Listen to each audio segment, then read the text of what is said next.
happy to have you. Before we dive in to electronic music and how one gets into that field, can you go ahead and give us a little bit about yourself? Sure can. So my real name is Ryan Harper and I produce and DJ under the name Harpoon. I'm 25 from Sydney, Australia, and I've been in the music business for probably 7 years now, DJing for 7, producing my own music for 6. I work at a music label in Australia called Central Station Records, and we have some of the biggest artists in the world. Some you might know as Rufus, Dom Dollar, Roses, Armin Beck remix. We've released tracks like that. Yeah, so basically I work at a music label, tour and DJ. When I first got the job, it's a whole new world opened up to me. So when you're just DJing, there's 3 or 4 different realms within the music industry, especially in the DJing part. So there's like the DJing section, then there's actually making your own music, and then there's like the label side, like the back end logistics and stuff that goes into like putting a record out, when to put it out, who you target, like to maximize ultimate streams. There's a lot of stuff. Like when I first got the job, I was like, holy, like I used to just make a song and just send it to someone like, hey, can you put it out, like a label? And now I'm actually doing the other side. I'm like, well, there's a lot that goes into it. So it's really cool. The whole industry is based on contacts, and a lot of it is who you know, not what you know, which is a sad truth. But Did you ever get starstruck when you first started moving into that?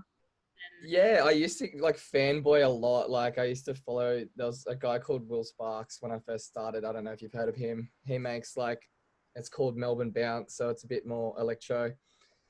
And I used to follow him around the countryside wherever he would play. And, but now I've come to the realization that they just do what I do. Like we all just make music in our rooms and stuff like that. So I fangirl less because I know what it's like to be on the other side now, and it's like everyone just wants someone to talk to them normally, and you'll actually become their friend usually. Like now, if you just talk to them normally, you actually become friends with some of these bigger people you thought that would like a fan, like you were a fan at one point. So that's I love that. So, okay, question. When it comes to DJing, how do you get your equipment? Do you rent your equipment, or do you purchase your equipment, and do you do that online, or do you specifically go somewhere? Well, I don't know. For me, for example, I started off with a really cheap controller, which is like, I don't know, $200 or $300, because that's all you can afford normally when you start. And you start off with just like a pretty basic laptop. And as it's it's a long-term thing. It's like a marathon. Like you collect more equipment as you go, sort of thing. You can't really go all in unless you're filthy rich, but you slowly progress. But I started with a little cheap controller. But around the world, so wherever you DJ, there's a club standard of decks. So wherever the decks are, in America, they'll be the same as Australia, as in China. So DJs, all they need to take is a USB and a headphone, like pair of headphones, and you can play at any club pretty much. So they're all called CDJ, Pioneer CDJs. Okay. And they're like a club standard. So if you don't have them, a lot of DJs that are touring have it on a rider. So they'll have a drink rider that they have like 10 bottles of vodka and all this stuff and whatever they get with their rider. And then they have a technical rider. So they will not play at your club unless you have those decks and a working microphone. And some, like the bigger DJs, want a minimum of $20,000 worth of lighting, or $10,000 worth of CO2 cannons, and $10,000 worth of confetti. Like there's different riders for different levels of people. And this is established before they say yes to going in somewhere. Yeah, so I used to run events and book DJs as well. So that was a thing that I was new to. Like when you get their rider, you'll usually pay 30% or 40% of their fee. So some of the DJs I used to book were $10,000 for 1 hour. And then you'd have to pay 3,000 or 4,000 before they got there, and then the other 6,000 or whatever it was after they'd played. And some of them, like some people just take the piss and they like put in there like a fresh pair of undies and some Calvin Klein like singlets and shorts, and people actually buy them. Like some club people actually buy them. And you meet the DJs and they're like, oh, we just put that in there as a joke to see if anyone would do it. And people do it. Yeah, I feel like it's just to see if you're reading it, right? Yeah, that's what it is. And like heaps of people do it. I find that so funny. I would really enjoy that. If I ever read that, I'd be like, you know what, done. Or get those Done. underwear with, someone's face on it. Yes. My Like girlfriend got I me a read pair of exactly what you wanted and I got you something special. those. Wait, so what's Yeah. on, do you have a rider? What's on your rider? Mine's pretty standard. It's just a bottle of Grey Goose and some mixes, but that's pretty cheap sort of thing. Like some riders are crazy. Like I know Timmy Trumpets, for example, for his Tomorrowland one is like Don Julio, like they might have like 4 or 5 bottles of that, like Grey Goose, tequila, like a whole fridge full of mixes and riders. And basically that's not even for them. Majority of the time they won't even drink, or they'll have a little bit of it, like 2 or 3 drinks, and the rest is for networking. So the rest is for if there's other club owners or promoters from all over the world at that club, you can bring them in as a DJ, or your manager can, and bring them into your lounge and give them drinks and make them like sort of your friend. And like they think, oh, this guy's really cool, and then they'll book you for their club. That's how it all sort of works. It's all for networking and bringing other people in to have a good time. It's for other people, technically. The people you're trying to be friends with. Yeah, building those friendships, and then you just keep touring pretty much.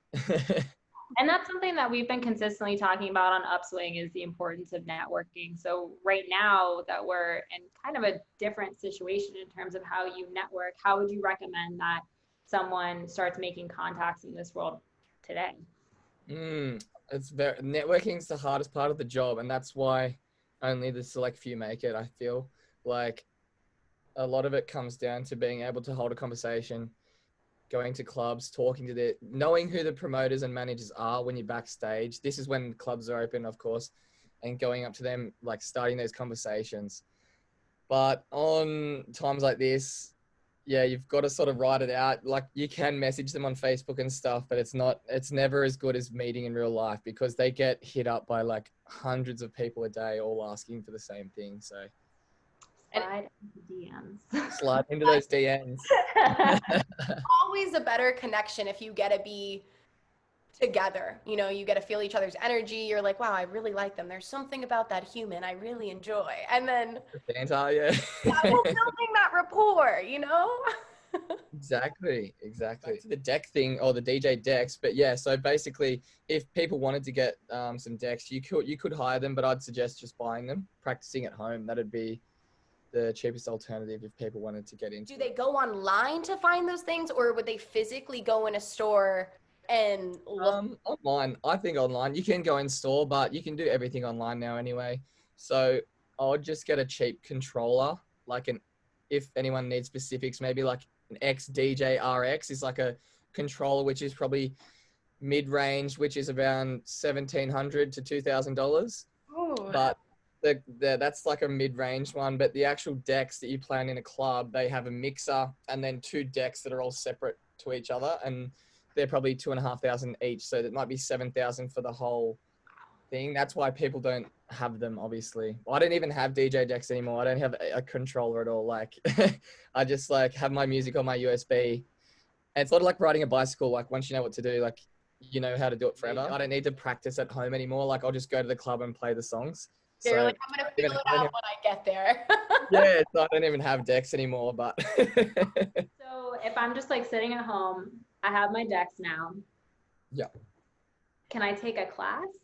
Or did you just, would you recommend taking a master class, or did you just kind of like wing it? Yeah, I sort of just mucked around, I think, for 1 or 2 years. And then I think I had friends sort of teach me. I think that's it. I did do a few DJ classes, I think, like so long ago, I can barely remember them.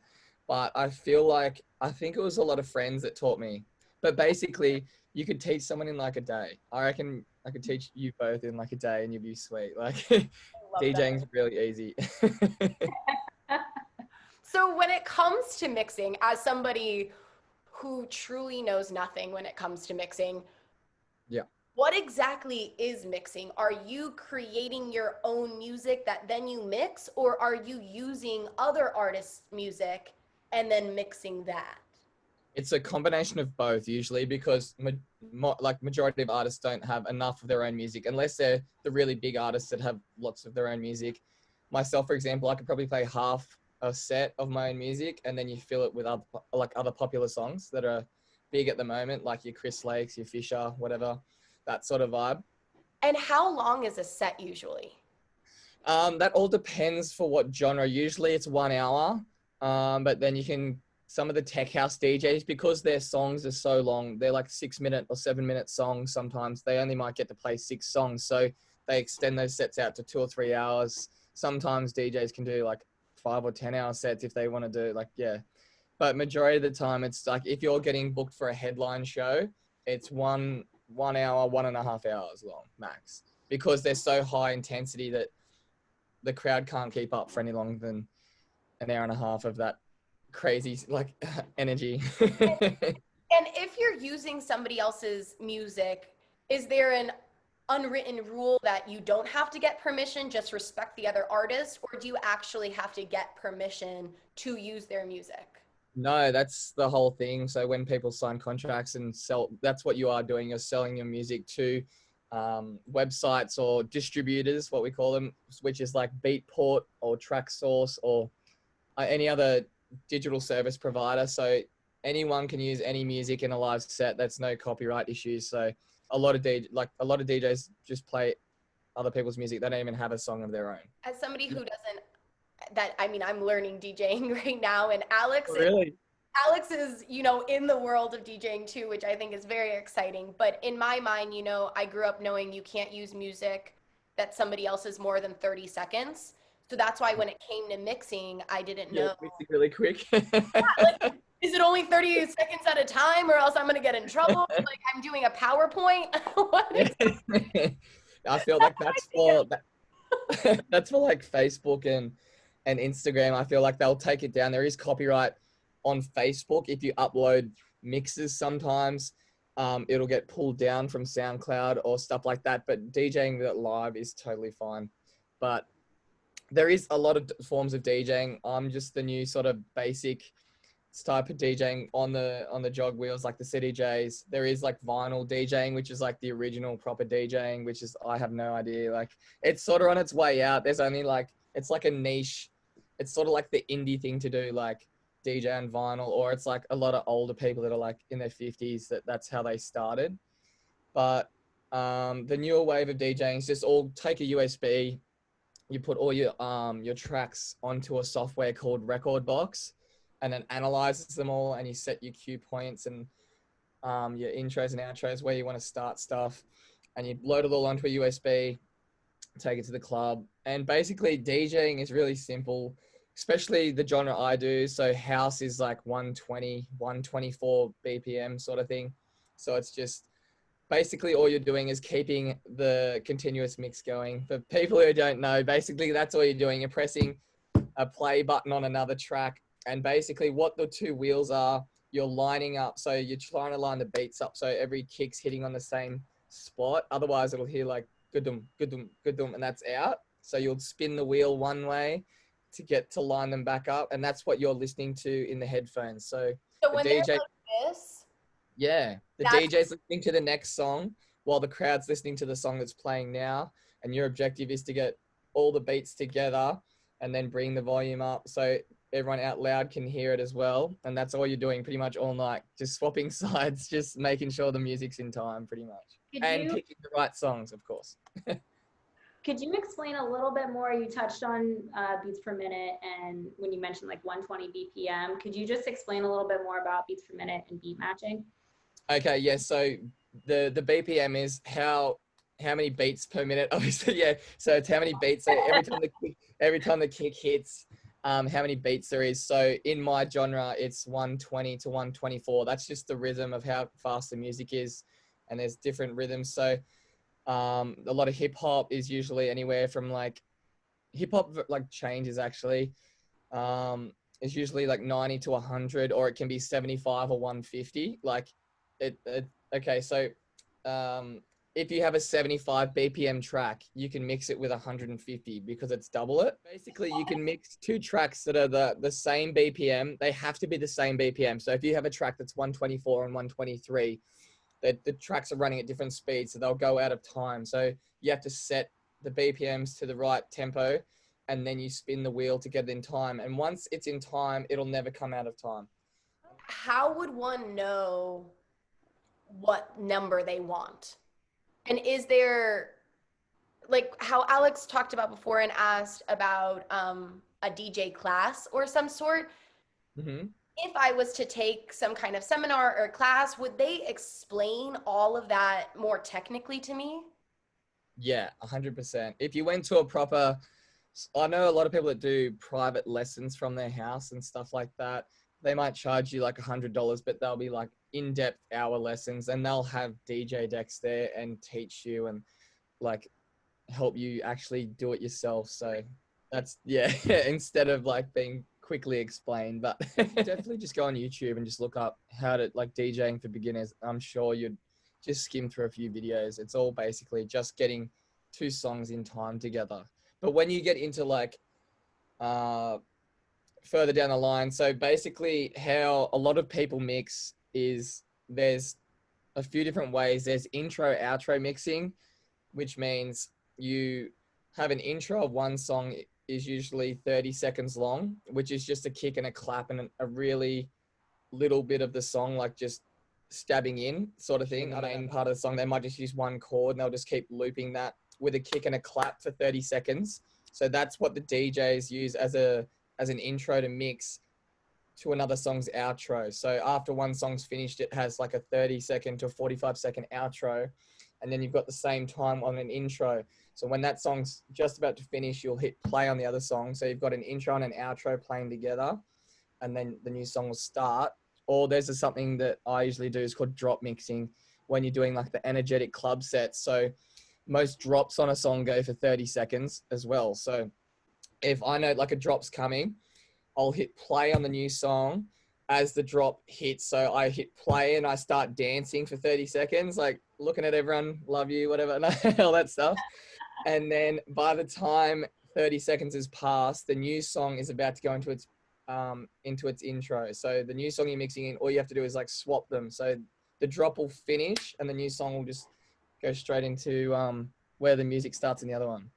I feel like you'd be like running a marathon because you have to like keep up with everything that's.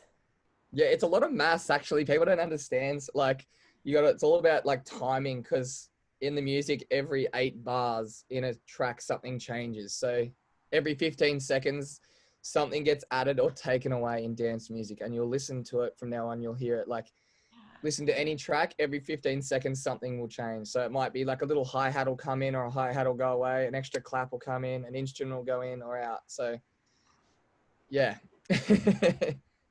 How do you use kind of all of those technical tools when you're producing? Like, do they structure the songs that you create?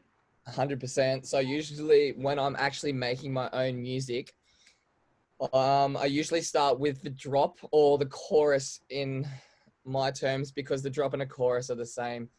But my music doesn't really have heavy drops anymore, so it's more like the singing part is the chorus. So I'll start with piano chords normally, and I'm not musically trained, so I can't play piano, but I just draw the notes in with a keyboard and a mouse, and you can just draw the notes in. With music theory wasn't one of my best things, but I've been doing that for like 6 years, learning that. So you draw the notes in, and then I usually add all of my percussion, so my kicks, claps, hats, all that sort of stuff. And then I draw a bass line, and most bass lines are made. So when you're actually making a track, so the very lowest note on your piano keys is your bass note. So if I hold like a long C note down, I can make the bass go like a really dotted C note. So it'd be like dun, dun, dun, dun, dun, dun. And then you can just keep, it follows the bottom, whatever the bottom piano chord is, the bass line follows that. Then I add some guitar to it. I usually send it to get vocals from other people. Then they'll send it back. We have big studio sessions, compiling it all together. It usually takes like 6 weeks once you get the vocals back and combine it all back together, and then you've got a new song. Use like a specific software? I use Ableton. I started on FL Studio, which is called Fruity Loops. I started on that, and then I only moved to Ableton about 3 years ago, and it's a lot better. The workflow is a lot quicker. Do you have to be tech savvy? I mean, we know, because I was going to ask, you have to have rhythm, but we know you have to have rhythm if you're sitting there making sure you have the beats. So you Yeah. have to be tech savvy. We know we need rhythm. And do you have to be good at playing an instrument? Um, you definitely have to be tech savvy. My day job is an electrician, which has come in very handy because I've had a lot of gigs when I first started where the power's gone out and just dropped out completely. And I've had to go to the switchboard and like fix a circuit breaker to like put the power back on and then start DJing again. But um, tech savvy, yes. An instrument, no. You can learn like basically musical theory online, but you don't need to know an instrument because a lot of these softwares you actually make music with actually recreates instrument. I can make a guitar sound like I'm strumming a guitar just on my computer, and you wouldn't know the difference if it's someone actually playing the guitar or if it's me just drawing the notes in on a computer. Yeah, it's pretty crazy. You can make a whole song using like piano, violin, strings, guitars, choirs, all just off your Ableton pretty much. Because I will say that when I first like started looking at GarageBand, because I don't know anything about music at all, and I was just like hitting all the buttons, I was like, this really like this is okay. It's not like I'm not like that far off. Yeah. Yeah, so basically it needs musical theory, which is like that's the hardest part to learn, but DJing literally is like you could learn it in 1 to 2 weeks, whereas like making music, you never stop learning, and I feel like I'm only just starting, and I've been doing it for 6 years, so it takes a long time and refreshing yourself all the time with like new ideas to come up with stuff. So it's very hard sometimes, it's very challenging.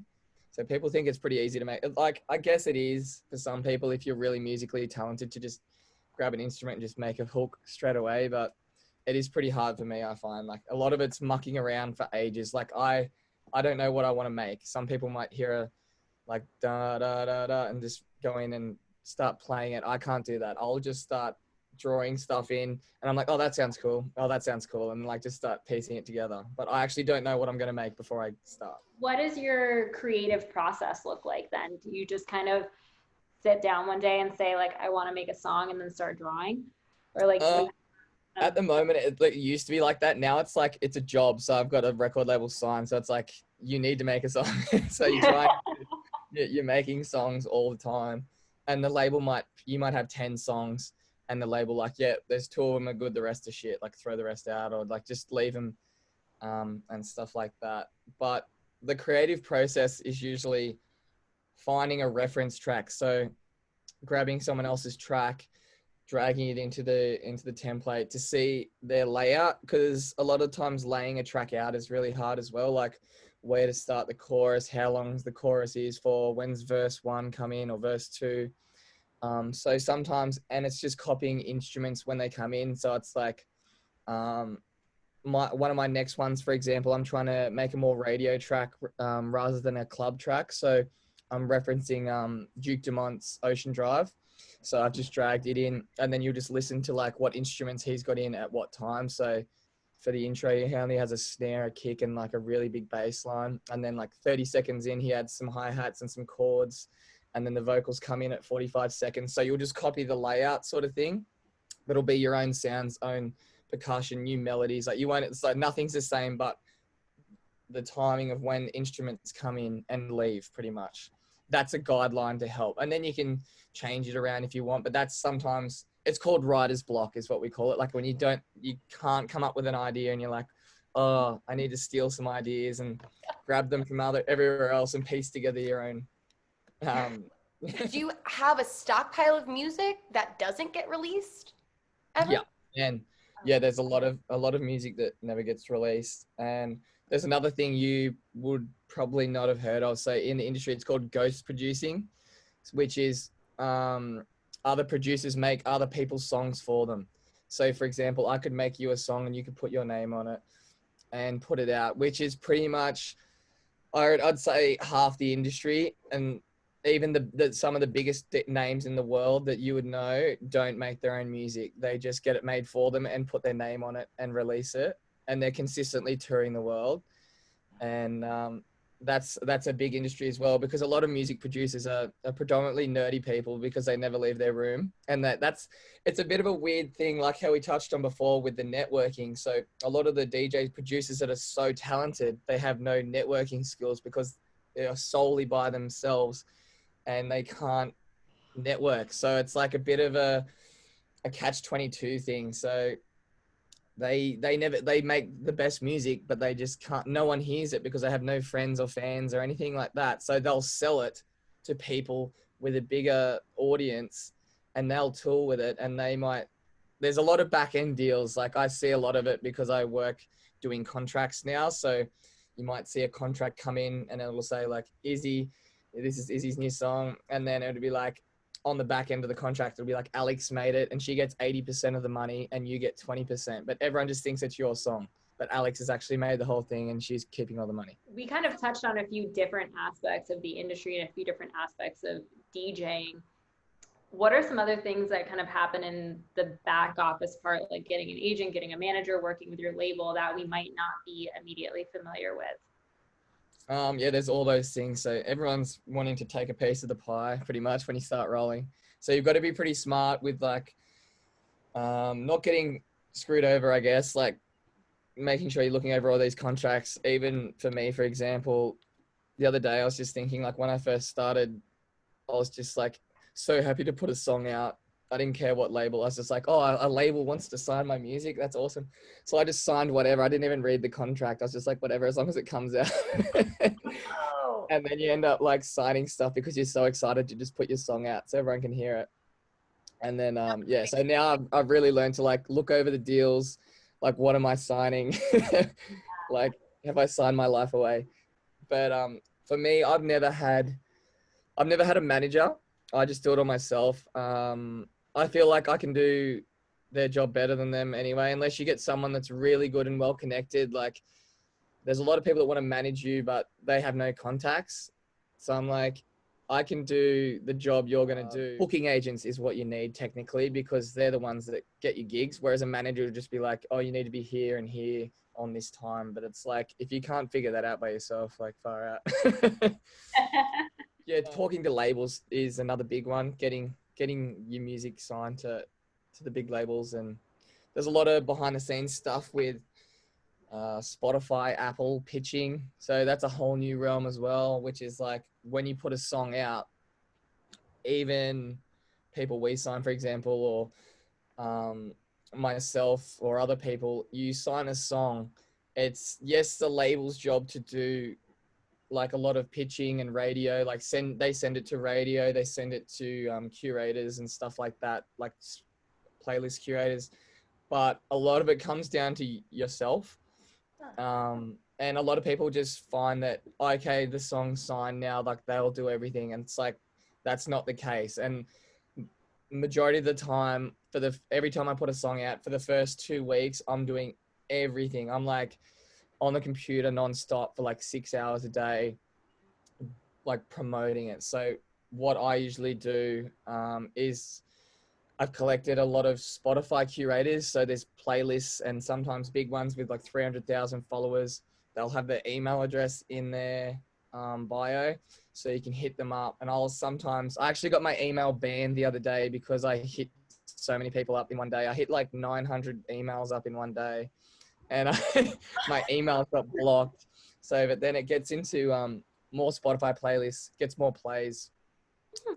There's actually paid campaigns you can do, which is, I always do that as well. So sometimes I'll spend $1,000 day one just to get it into bigger playlists. So you'll spend $1,000 and there's a company called Playlist Push, and they will send it to all the biggest curators. A lot of songs now going like hugely viral from TikTok, like a lot of favorite songs you've probably heard I don't know if you have TikTok, but like, I don't know, that I'm a Savage song. I felt like I had to join in to try and like, so I made a bit of a promotional campaign for my like latest song, Enjoying the View.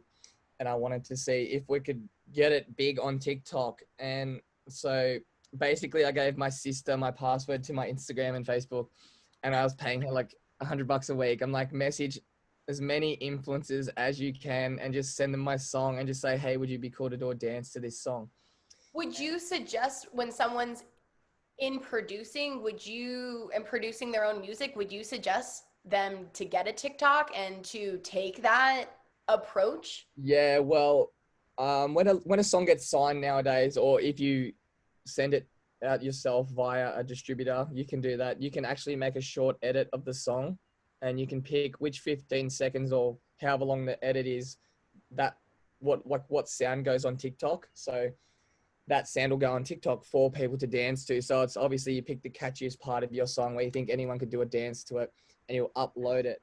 So if I was starting to create like a brand, and I'll use a DJ as an example, or like creating my own music, but I guess we can apply this to any conversation. Like, how did you develop your brand as Harpoon and move it through social media and kind of get people excited about what you were doing? A lot of it, I think my platform is Instagram. It's my favorite one. A lot of the times when I was starting off, I used to just, on a night out, like for example, if you and me were partying, we just met, I'd be like, "Oh, chuck your gram in," would swap grams straight away. I'm like really upfront, even if I've only had like a 20-second combo. I'm like, "Oh, it's good to talk to you. Like, chuck your gram in, we'll stay in contact." Other than that, yeah, just consistently putting out good music. I have a lot of friends which have really helped my branding. So I've got a best friend who's a really good photographer. So he like takes pictures for me for like close to nothing or free, and I'll just do the same for him on his camera.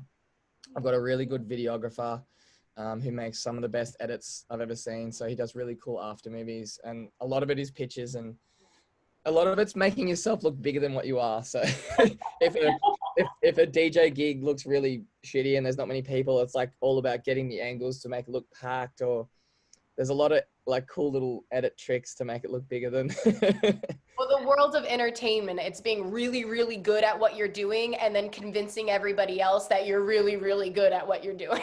Exactly, until they're like, wow, he's really killing it. Wow, I need Yeah. this guy. Entertainment. Yeah. A lot of it is branding though. A lot of people don't have, just updating your photos, updating your bios, just keeping it up to date and fresh every release. Even Spotify, for example, when you go to listen to an artist, they've got a picture banner. So you should be updating your picture every release, and that's what the editors look for. So there's editors that put you in bigger playlists, and they look for, if you're looking after your own branding and putting in effort, they'll look after you. So if you put out a song, for example, and you haven't claimed your account, it'll just be a picture of a question mark as your DP, and it might just say like Izzy and Alex. And like, what you want to do is actually have a photo of you and like, we're from like America, but we're doing this, blah, blah, blah, blah, blah. Have a big bio. So it looks like you actually care. And if you're like, if you're putting effort on that, like on their platform, they'll help you out, sort of thing. Your face is your brand pretty much, and who you are. So if you slip up or something, it's like, it's game over straight away. So you've always got to be On brand. on board with what you say. You got to be pretty aware. Do you deal with like trolls, or do you have people in your DMs that you're just like, ugh? Do you know what? I'm so bad at like, I don't know.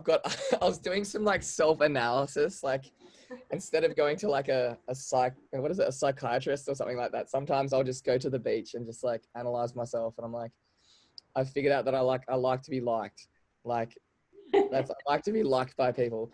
And when people don't like me, it like really annoys me. And I'm like, why don't they like me? Like, that's like my weakness. I'm like, so when people like write bad stuff or like bad comments, I literally just like delete their comment, or I just block them. Yeah. So it's like always positive stuff. But I'm like, I was listening to another podcast where they're like, you can't accept all the good stuff. Like people saying like, oh, you're killing it or anything like that. You have to take it with a grain of salt, because if you keep listening to it and letting that in, when you do get bad comments, it affects you twice as much. If people like, you're a loser, you're a wanker, or something like that, if you're accepting the good comments, you've got to accept the bad. So a lot of people, they say just acknowledge them, like thank you, but don't take it on board. Like just keep your mindset the same, if that makes sense. I don't know. Well, I think it's also important to realize that we give people power. No one has power over us. If we want to give power to that compliment, we give power to that compliment. If we want to give power to that insult, we give power to that insult. And knowing that if it's something that hurts us, is it something that we have to mirror and change artistically because we actually believe deep down it's worth a change? And or, you know, if we believe we're great, then we're like, ah, thank you for seeing it too. And Yeah, if yeah. you're like, oh, you're my kind of person. But if Yeah. you don't think you're great and it's something that you feel like you have to work on, beautiful, work on it. But a lot of the time, if someone's trying to beat us down, unfortunately, they're probably speaking that way to themselves. And that's sad. So Yeah, remembering that it really has nothing to do with us. But exactly. Majority of the time, the people that are doing that, they'll be like troll is there accounts. something that you would have told yourself, you know, 2 years ago or 5 years ago of what you know now? Oh, there's so much stuff. But there's so many things. Just I couldn't really name one thing. It's just it's a whole package. You literally have to be the whole package. You have to have personality. You have to have the music. You have to have like branding, being able to network, get your own gigs. Like there's so much involved. But So maybe a big thing, could you kind of say organization? Really knowing what you want and organizing that because it's such a large umbrella? yes, I'd feel like I still feel like you need help. It's like no matter what you do, you just need contacts at the end of the day. Like I could be making the best music ever if it's not getting out to the ears of the right people, if it's not coming. I'd 100% is contacts. If I could give anyone advice, just keep talking to people whenever you're out.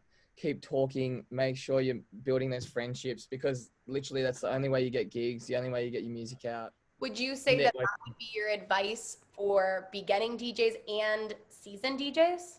Yeah, cannot stress it Improving. enough. Like you cannot, like biggest thing ever. You've got to have the music, obviously, but like that's just half of it. Like you'd think it'd be if you're a music producer, you think that'd be 100 or 90% of it. It's like probably 30% of it.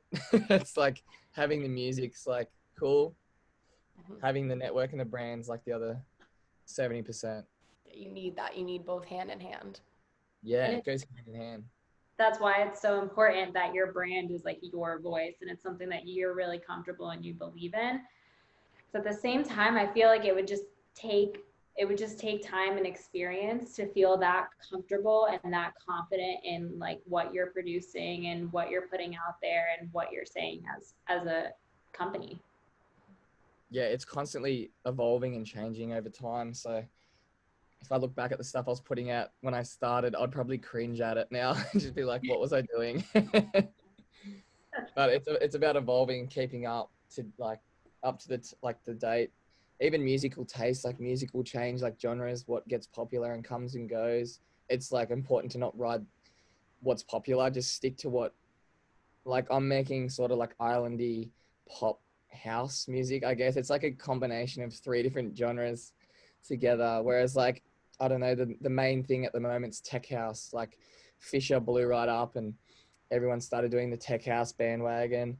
But before that, it was like electro and Melbourne bounce. So every genre sort of comes and goes. So my genre is not bit like well, like everyone's not making it. So that's why it sort of stands out. It's a bit unique at the moment because everyone's making something else and you're making your own thing, which is like what Flume did, for example. And he's pretty much started his own sound, which is, we call it future bass. It's like trap with like a future bass leads. Can you actually, for like people who are not super into electronic music, can you define a little bit of like trap, tech house? Yeah, there's so many, like there's broad genres and then there's like little sub genres and it goes on forever. Tech house is predominantly just a bass line, like a real subby bass and really just claps and hi-hats going like that. You know, everyone goes boots and cats and boots and cats. That's pretty much that. Deep house is pretty much the exact same, but it has piano chords added and a deeper bass line. Tropical house has got more like little plucks like you'd hear when you like get to an island, like, you know, like, I don't know, like little maracas and shakers and bongo drums and like more happy piano chords and like some guitars and stuff like that. Trap's got the big snares and the 808 sub that make your bloody body shake, and crazy like screams and bells and whistles and all that stuff. That dubstep's obviously just a bunch of crazy sounds. Yeah, the list goes on. Have specific artists or specific DJs for each of those genres? Yeah, so if you go to a festival, I don't know, for example, what artists you guys listen to, but if you have some favorite artists, you're going to go to a festival, you obviously know that they're going to play their own songs or what they're similar, like, I don't know, what artists do you guys like, for example, in the electronic? Do you like any? Alex was pumping us earlier with music, and afterwards I was like, was this your music? And she's like, yeah. And I was like, wow. Like, Wow. Okay, wait, let me clarify. I was mixing, so it wasn't my music. I was playing the squad remix of In the Air Tonight. I was playing like Nora and Pure and like layering it. It wasn't like Oh, mine. really? That's a good song. I've actually got that in my playlist. When you start DJing, before you get your own brand and people know your music, you're playing other people's music, and your job is to hold the crowd. Like, you want as many people dancing, so they're buying drinks and sweating and whatnot, and then the owners are making money. They don't care if you're playing whatever type of music, as long as you're holding the crowd and making them money.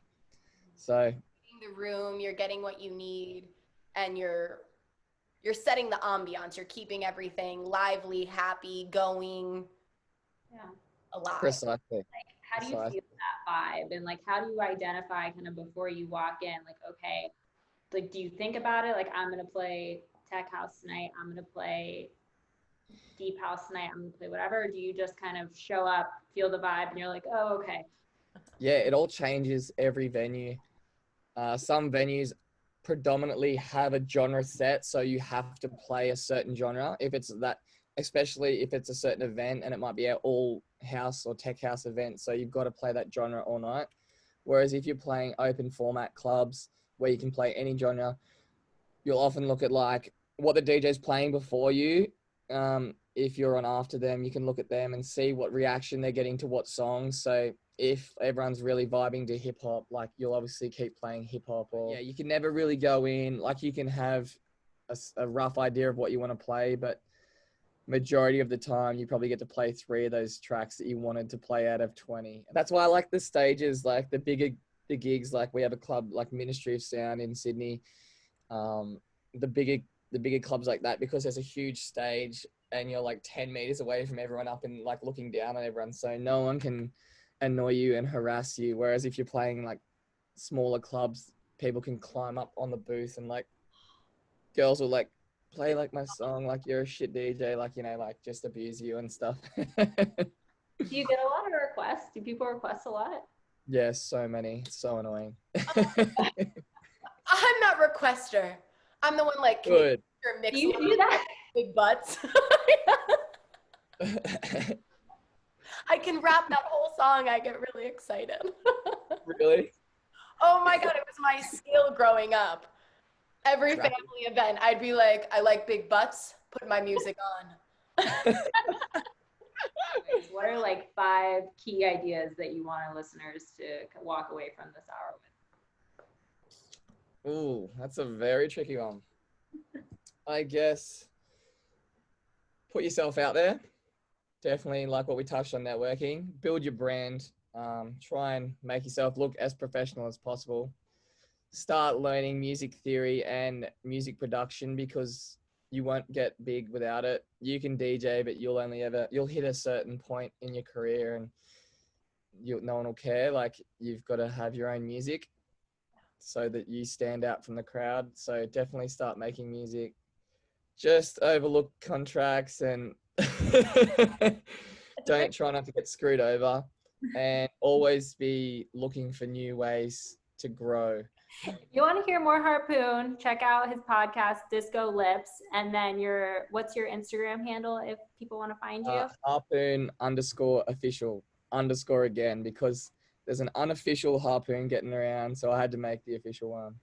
Ryan, thank you so much for being on UpSwing. We really enjoyed having you. Thanks for having me on. Yeah.